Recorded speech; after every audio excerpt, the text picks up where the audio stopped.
When you look up at the night sky, it feels calm, silent, frozen in place. Stars seem pinned to darkness. The moon hangs like a lamp above Earth. The ground beneath your feet feels solid, unmoving, permanent. But this calm is an illusion. Because at this very moment, everything you see and everything you cannot see is moving, pulling, falling, orbiting, and whispering to everything else through an invisible command. A command older than life, older than planets, older than light itself. That command is gravity, not just gravity, but universal gravitation. Long before humans built rockets, long before equations mapped the cosmos, people already felt gravity without knowing its name. Drop a stone, it falls. Jump into the air, you return. Rain never rises. Rivers never flow upward into the sky. Ancient philosophers like Aristotle believed heavy objects simply belonged to Earth. He said they had a natural desire to move downward. But desire is not an explanation. It describes what happens, not why it happens. For thousands of years, humanity accepted falling as normal, without questioning the deeper law hiding behind it. Then came the 17th century, when curiosity became powerful. The universe stopped being myth and started becoming mathematics. And in that changing world lived a quiet, isolated mind named Isaac Newton. During a plague, away from society, alone with thought, Newton began asking dangerous questions. One day, as legend tells, an apple fell near him, not onto his head, but into his imagination. And Newton didn't just ask why the apple fell, he asked something far bigger. He asked whether the same force pulling the apple was also pulling the moon. That single question stitched Earth to the heavens. Newton imagined the moon not floating freely, but constantly falling toward Earth, just missing it because of its sideways motion. Falling forever. Orbiting is simply falling without landing. In that moment, the sky stopped being separate from the ground. The same rule governed both. Apples and planets obeyed one invisible law. Newton called it universal gravitation. He said that every object in the universe attracts every other object. Always, everywhere. From a grain of sand to a burning star, every mass pulls on every other mass. The universe is not empty space with objects inside. It is a web of attraction. Everything touches everything else through gravity's quiet hand. Newton wrote this idea into mathematics. It's a simple equation with enormous meaning. The gravitational force between two objects is proportional to their masses and inversely proportional to the square of the distance between them. In simple language, heavier things pull harder. Farther things pull weaker, and distance weakens gravity very fast. Double the distance, and gravity becomes 4 times weaker. Triple it, and gravity becomes 9 times weaker. Gravity fades with space, but never disappears. Right now, Earth is pulling you. The moon is pulling you. The sun is pulling you. Even distant galaxies are whispering gravitational influence across cosmic darkness. The pull is tiny, but eternal. This is why Earth does not fly away. This is why the moon stays loyal. This is why planets trace elegant paths around the sun instead of drifting into chaos. Gravity is the silent architect of order. Yet gravity is strange. Compared to other forces, it is unbelievably weak. A small magnet can lift metal against the pull of the entire planet, and yet gravity rules the universe. Because electricity cancels, magnetism balances, nuclear forces fade. But gravity only attracts. It never repels. Across massive scales, attraction wins. Stars gather, galaxies form. Structure is born. For years, Newton's law lived mostly on paper, trusted, used, respected, but unseen. Then, in the late 18th century, Henry Cavendish performed one of the most delicate experiments ever attempted. He suspended tiny lead balls on thin wires and watched as nearby masses twisted them ever so slightly. The movement was nearly invisible, but inside it hid the value of the gravitational constant. Cavendish didn't just measure gravity, he effectively weighed the Earth itself. Suddenly, gravity was no longer philosophy, it was measurable reality. And gravity is not just cosmic, it is personal. It shapes every moment of your life.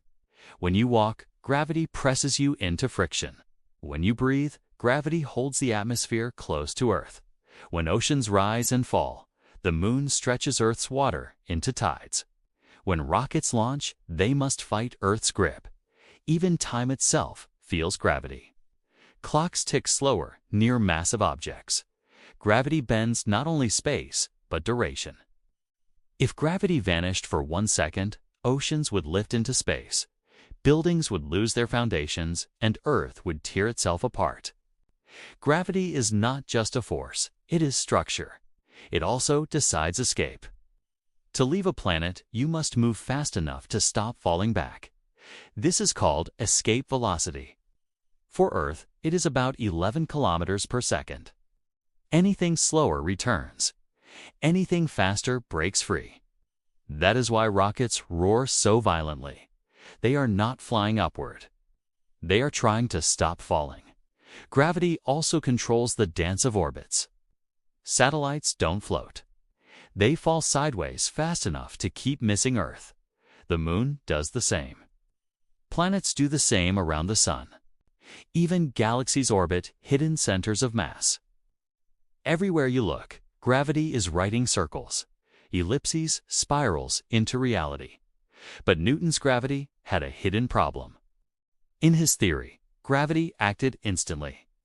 If the sun disappeared, Earth would immediately fly away. No delay, no message, no travel time. But nature hates infinity.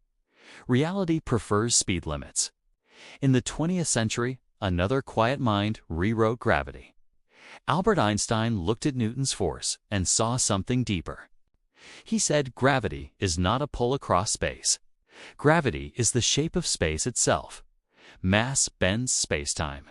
Objects simply follow the curves. Imagine placing a bowling ball on a trampoline. The fabric sinks. Roll a marble nearby, and it curves inward. Not because it is pulled, but because the surface beneath it is shaped. Einstein said the universe behaves the same way. The sun bends spacetime. Earth follows the bend. Gravity is not invisible rope. It is warped reality. This idea predicted strange things. Light bending around stars. Time slowing near planets. Black holes swallowing geometry itself. In 1919, during a solar eclipse, scientists watched starlight curve around the sun exactly as Einstein predicted. Gravity was no longer just force, it was architecture. Black holes became gravity's extreme artwork. When mass collapses too tightly, space-time curves infinitely. Not even light can escape. Time slows to nothing. Space becomes a trap. At the center of galaxies, gravity holds billions of stars together around invisible monsters. Yet even Einstein could not finish gravity's story. At quantum scales, gravity refuses to cooperate. It does not fit neatly with particle physics. Somewhere between apples and atoms, gravity hides deeper rules we still cannot see. Scientists chase quantum gravity like explorers hunting an invisible continent. And this is where universal gravitation becomes more than a law. It becomes a philosophical mirror. Why does mass curve space? Why does the universe prefer attraction? Why does order rise from emptiness? When Newton saw the apple fall, he did not just discover gravity. He discovered that the universe is readable. That nature writes in logic. That chaos hides pattern. That the same rule guiding fruit to Earth guides planets through darkness and galaxies across billions of years. Today, satellites whisper around Earth. Telescopes watch, stars collide. Humans step onto cosmic beaches with machines of fire. And still, behind every motion, behind every orbit, behind every fall, gravity speaks quietly. It does not shout, it does not glow. It does not announce itself, simply holds everything together. Gravity is the reason things meet. Gravity is the reason things stay. Gravity is the reason the universe is not a cloud of dust, but a story of structure. From the apple to the moon, from the moon to the sun, from the sun to the galaxy, from the galaxy to the edge of the observable universe, everything is connected by an invisible promise of attraction. And as we search deeper, beyond equations, beyond telescopes, beyond Newton himself, we realize something beautiful. We are not standing on Earth.